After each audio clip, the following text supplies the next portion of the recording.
आमे चाहूचे कि मु भी आगु गोटे चाकरी करी ब्लॉक स्तरीय चाकरी करथिले हां ताको छाड़ी के देखिले। नमस्कार दर्शक बंधु, आज आम आसचु बालेश्वर जिलार नीलगिरी ब्लॉक रो तुंदाला गाँव को जड़े युव चाषी फार्म ना देइचंती प्राची प्रज्ञा इंटीग्रेटेड फार्मिंग। एथिरे से विभिन्न प्रकार फसल चाष करचंती। चलंतु भेटिबा तांको एवं पचारि बुझिबा कोन कोन चाष करचंती एवं लाभ होउची कि नाही किपरि भावरे से चाष करचंती ता हमें जानिबा। दर्शक बंधु, मु उमेश एग्रीटेक उमेश चैनल तरफ रु आपन को स्वागत।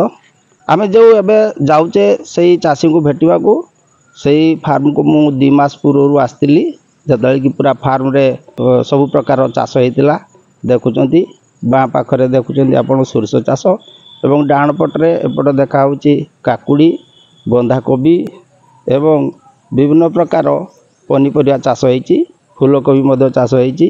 रास्ता जो अच्छी रास्ता कड़े कड़े सबू पपिया गछ लगाई एवं डाण पटरे आम देखुचे स्वीट कॉर्न चाष होईची बंधा कोबी चाष होईची। एई फार्म को मु 2 मास तळे आस्तिली। तापरे व्यस्तता भितर युव चाषी जनक सहित भेट हो पारानी। आमर मध्य समय अभाव जो ठीक समय आसी पालुनी। जाऊ बहुत दिन पर आज आम आसी पहुँचीचु। से चाषी जनक नाम रोहित प्रधान। ताले आसंतु दर्शक बंधु, आज आम तांको भेटिया पूर्व मोर समस्त चाषी भाई मान को अनुरोध जो मैंने चैनल को सब्सक्राइब करना दयाकोरी सब्सक्राइब कर दिंतु। ताले आसंतु आज आम तांको भेटिबा आ पचारि बुझिबा। नमस्कार। नमस्कार। आपन को परिचय टिके दियंतु एवं कोन कोन सब चाष करचंती टिके कहंतु। मो ना रोहित कुमार प्रधान। मु एठी हाँ पाखापाखि 6 एकर जमीर पुखुरी एवं बैगण चाष होची कदली लगाई एवं एठी स्वीट कॉर्न जोटा मीठा मक्का जेटा ताकू मध्य चाष कराई सुरिस लगाई। आ एबे तो कोबी सरी गलानी एवं बिलाती लंका काकुड़ी बोईतालु एमती सब लगाउछि। आउ एपट पुखुरी आडे कदली लगाई हाँ एवं बारमासी गछ मध्य लगाई। सेठी जो छेली गोरु रही से छेली गोरु माने घास भी लगाई। घास मझिरे कदली गछ आमर जोटा कि तरकारी कदली जोटा आमर दक्षिण सागर से भेराइटा कराई एवं पुखुरी डारे पोटल लगाई। अच्छा ताले आपण प्राय मैक्सिमम सब प्रकार चाष करा जाय सीजन अनुसार एवं साइड रे रास्ता साइड रे सब अमृतभंडा लगाई सब चाष करा होची। अच्छा अब जो मक्का चाष आम देखुचे मक्का चाष करथिले आया तो मक्का तो सब अमल सरलानी तो लाभ पाइछन। हाँ लाभ होइछ ना पाखापाखि मक्का माने गोटे मक्कार वेट कम से कम 600 रु 650 ग्राम पर्यंत होइछ।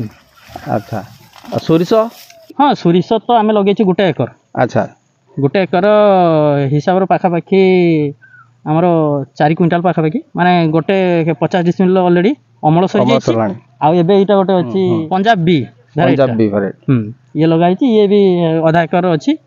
अच्छा ये भी आसीबो ये भी पाखापाखि आधा एकर माने ये पाखापाखि ये भी 2 क्विंटाल प्लस आसीबो।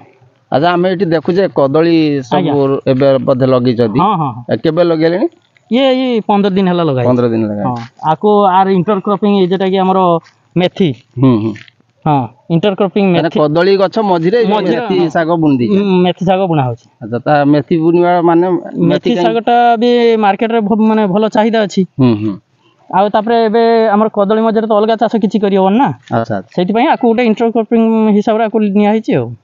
अच्छा ये कदली जो लगी चंदी आया तार डिस्टेंस ठीक मेंटेन करते। हां डिस्टेंस पूरा लाइन जो पटे लक्ष्य करियो पूरा केते 6 फुट सब रहिछि सब गछ 6 फुट आ ये धाड़ी को धाड़ी टोटल धाड़ी को धाड़ी 6 फुट 3 इंच 6 फुट।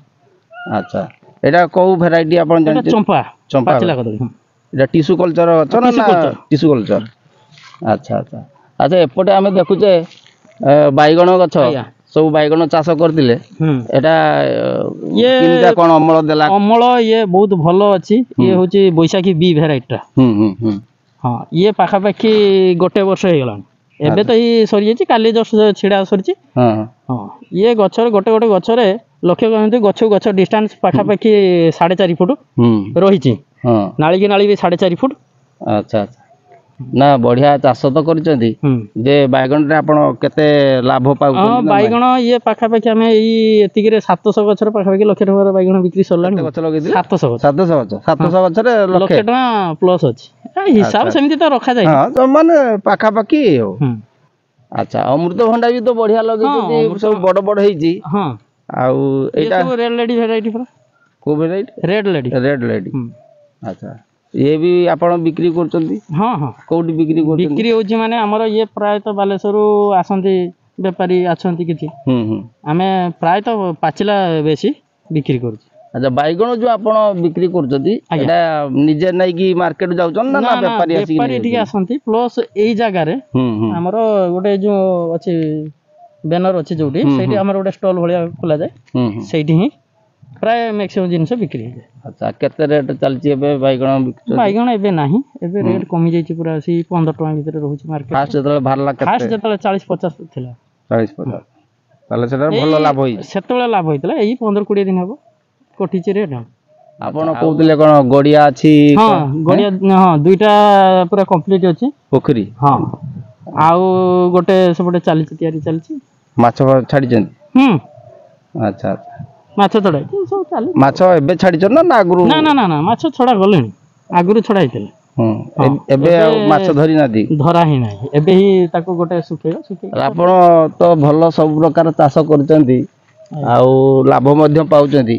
ଆପଣଙ୍କ ଭଳିଆ ଆଉ କଣ ଚାଷୀ ମାନଙ୍କୁ ଆପଣ କଣ କହିବେ ଯଦି କିଏ ଯୁବ ଚାଷୀ ବାହାରୁଥିବେ ଚାଷ କରିବାକୁ? ହଁ ସେଇଟା ତ ଆମେ ବି ଚାହୁଁଛେ କି ମୁଁ ବି ଆଗରୁ ଗୋଟେ ଚାକିରି କରିଥିଲି, ବ୍ଲକ ସ୍ତରୀୟ ଚାକିରି କରିଥିଲେ। ହଁ ତାକୁ ଛାଡିକି ଦେଖିଲେ ଯେ ସେଠି ଦେଖିଲା ବେଳକୁ ଆମେ କେତେ ମାସରେ ଆମେ 5,000 ଟଙ୍କା ଦରମା ପାଉଛେ, କିନ୍ତୁ ଏଠି 5,000 ହେଲା ବେଳକୁ ଆମେ 12-15-60,000 ଟଙ୍କା ବର୍ଷକୁ ପାଇବୁ। ବର୍ଷକୁ 60,000। କିନ୍ତୁ ଏଠି ଆମେ ଦେଖୁଛେ ଏଇ ଯୋଉ ଧାନ କରୁଛେ କି ଟୋଟାଲ ଚାଷ କଲେ ଆମେ ଗୋଟେ ଛେଳି ରଖୁଛେ ଆଉ କୁକୁଡ଼ା ସବୁ କିଛି ରଖୁଛେ, ମୁଁ ଦେଖୁଛି ବହୁତ ଚାକିରି ଅପେକ୍ଷା ବହୁତ ଭଲ ପଇସା। ତାହେଲେ ଆପଣ ଇଣ୍ଟିଗ୍ରେଟେଡ ଫାର୍ମିଂ ବି କରିଛନ୍ତି? ହଁ ହଁ ପୁରା ଟୋଟାଲ ଇଣ୍ଟିଗ୍ରେଟେଡ। ଗାଈ ଅଛି? ହଁ ଗାଈ ଅଛନ୍ତି, ଛେଳି? ଗାଈ 10ଟା ଅଛନ୍ତି, ଆମର ଛେଳି ଅଛନ୍ତି 25ଟା ଅଛନ୍ତି। ଆଚ୍ଛା ଆଉ ସବୁ ପୋଖରୀ ବି ଅଛି? ପୋଖରୀ ଅଛି, ବନରାଜ କୁକୁଡ଼ା ବି ଅଛନ୍ତି। କୁକୁଡ଼ା ବି ଅଛନ୍ତି? ବନରାଜ କୁକୁଡ଼ା ଅଛନ୍ତି, ଦେଶୀ କୁକୁଡ଼ା ବି ଅଛନ୍ତି। ସବୁ ଭେରାଇଟି ଟୋଟାଲ ମିକ୍ସ। ମାନେ ଜଣେ ଯଦି ଏଠିକି ଆସିବ ମାନେ 70% ଜିନିଷ ଆମ ପାଖରୁ ପାଇପାରିବ। ଯାହା ବହୁତ ବହୁତ ଧନ୍ୟବାଦ। ଆପଣଙ୍କ ଭଳିଆ ଚାଷୀ ଆମେ ଆଜି ପାଇଲୁ ଏବଂ ଆପଣଙ୍କର ଚାଷ କେମିତିଆ କରିଛନ୍ତି କ'ଣ ଦେଖେଇଲୁ, ଯେଉଁଟାକି ଅନ୍ୟ ଚାଷୀମାନେ ଉତ୍ସାହିତ ହେବେ। ଏତିକି ତାହେଲେ ରହୁଛେ, ନମସ୍କାର।